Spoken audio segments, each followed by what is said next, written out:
ভূমধ্যসাগরের নীল জলে ভেসে চলছে এক বহর। তাদের হাতে অস্ত্রের বদলে আছে খাদ্য আর ওষুধ। গাজার মানুষের কাছে কিছুটা ভরসা পৌঁছে দিতেই এই যাত্রা। লক্ষ্য গাজার ক্ষুধার্ত ও যুদ্ধবিধ্বস্ত মানুষের কাছে একটু সহায়তা পৌঁছে দেওয়া। এ যেন যুদ্ধের নির্মম চিত্রপটের মাঝে কিছু মানুষের ভালোবাসার গল্প।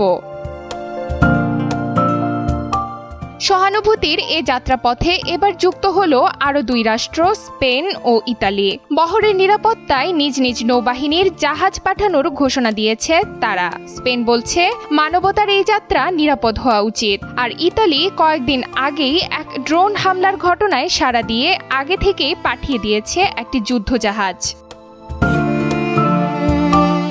ত্রাণবাহী এ বহরের নাম গ্লোবাল সুমুদ ফ্লোটিলা।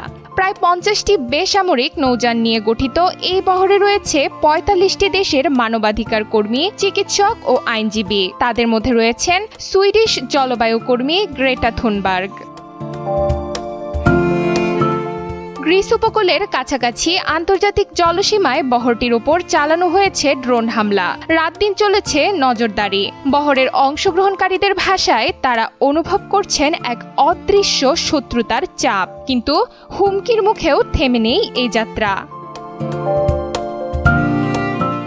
এই প্রেক্ষাপটেই পাশে দাঁড়িয়েছে স্পেন ও ইতালি। স্পেনের প্রধানমন্ত্রী পেদ্রো সানচেজ জাতিসংঘ অধিবেশনের আগে ঘোষণা দেন বহরের নিরাপত্তায় তারা পাঠাবে একটি উদ্ধারকারী নৌযান। তার কিছুক্ষণ পরই ইতালিও জানিয়ে দেয় তাদের নৌবাহিনীর একটি যুদ্ধজাহাজ থাকবে এই অভিযাত্রার সঙ্গী। বহরের উদ্দেশ্য যে কেবল ত্রাণ পৌঁছানো নয় তা স্পষ্ট করে বলেন গ্রেটা থুনবার্গ। তিনি বলেন, এটা আমাদের গল্প না, এটা গাজার মানুষের গল্প।